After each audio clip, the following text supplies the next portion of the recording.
Hello everyone and welcome back to Phantom Sports Industries. My name is Joe Soisson. I'm a contributor for Phantom's hockey content.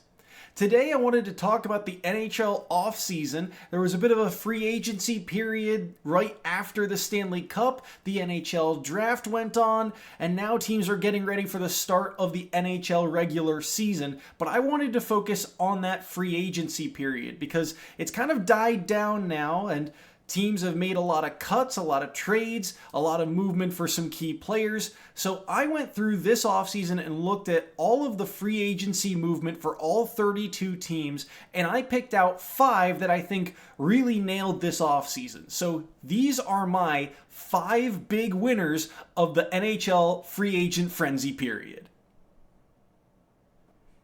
We'll start with the big one, the Nashville Predators. Can't not talk about Smashville's offseason. They signed the biggest name available in free agency in Steven Stamkos from the Tampa Bay Lightning. They get a big-time playoff performer in Jonathan Marchessault from the Las Vegas Golden Knights. And they get a consistent starting defenseman in Brady Shea from the Carolina Hurricanes. This team snuck into the playoffs last year as the 8th seed in the West, but they were highly undervalued. 10th in goals per game average, tied for 13th in goals against average. Now you add Stamkos, Marchessault, and Shea to the lineup, this team could pop next year. And by the way, in terms of cuts, it's not like the players they lost were on the team for all that long. Anderson Dolan only played 1 game for them this year. Beauvillier only had 3 points in 15 games. Jason Zucker was similar with 7 points in 18 games. Kiefer Sherwood was great, but Brady Shea's numbers are better. And by the way, they signed Scott Wedgwood to back up UC Saros, and Wedgwood is coming off one of his best seasons with the Dallas Stars. Right now, even in the Central Division, which is extremely tough with teams like Dallas and Colorado, I think you have to include Nashville in that Stanley Cup bubble.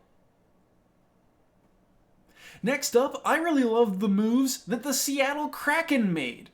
Seattle's biggest issue last year was that their offense never really found its footing. They finished 29th in goals per game average.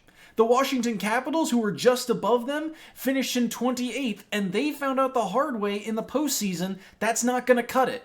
So Seattle's 2 biggest signings this offseason were Brandon Montour from Florida and Chandler Stevenson from Vegas, and both are fun fits in Seattle for different reasons.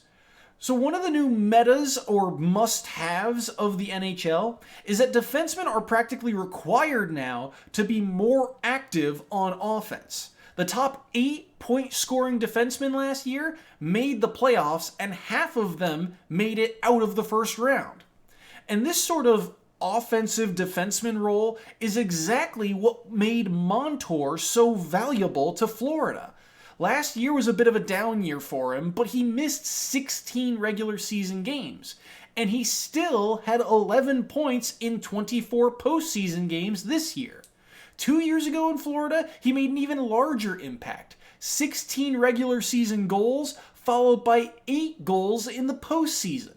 Montour will help bolster the defense while also providing extra needed offense. As for Stevenson, he was great in Vegas. Ever since their inaugural year, he's scored at least 14 goals. But he's a passer at heart. Last 3 seasons, 43, 49, and 35 assists. Seattle has a lot of snipers who can pick corners. Stevenson will find ways to feed them the puck. And I'm excited to see those 2 players in particular get implemented into this roster. And number 3, the Chicago Blackhawks. They finished 31st in the league in total points last year, so there was some work to be done. But they made a lot of moves, and now this roster looks really good. They've got 2 young stars in Bedard and Kurashev, now surrounded with a lot of veteran talent. And sure, you lose guys like Taylor Radish, Mackenzie Entwistle, Jacob Megna, Colin Blackwell, and Reese Johnson, all of which who played half the season at least last year. but you gain some consistent point scorers from across the league. Teuvo Teravainen is coming off his best scoring season, a career-high 25 goals in 76 games. Tyler Bertuzzi had a solid 21 goals and 22 assists last year in Toronto. And they've improved on the defensive end as well. Alec Martinez has won 3 Stanley Cups. TJ Brody has only had 4 seasons with a negative plus-minus in his 14-year career. You add some muscle with Pat Maroon, and now you also have depth at goaltender with the signing of Laurent Brossoit. Now, I'm not sure all of these signings culminate into Chicago being a playoff team because the Central Division is extremely tough to play through, but I do think it's a lot of steps in the right direction for Chicago. And number 4, the Edmonton Oilers. Normally, when a team makes the Stanley Cup Finals, their roster is picked apart in the offseason. But Edmonton has done a great job this year of retaining their roster while adding on to it.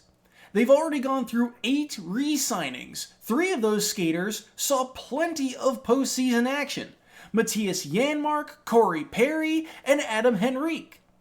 And they went about as 1-for-1 on additions and losses as they could get.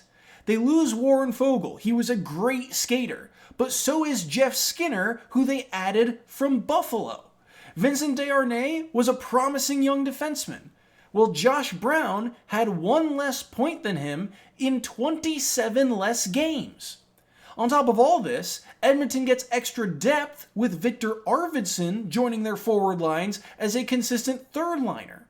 They also bring in Colin Delia in case of injury for either Stuart Skinner or Calvin Pickard. But at the end of the day, you look at Edmonton's lineup, and they were 1 game away from winning the Stanley Cup this year, and I think with the additions they've made this offseason, they look stronger. It's as simple as that. Lastly, the Pittsburgh Penguins. I think they had a sneaky good offseason. So last year, they moved off of Jake Gensel, and yet were still in playoff contention on the final day of the regular season. They finished the year tied for 18th in goals per game average, and tied for 13th in goals against average.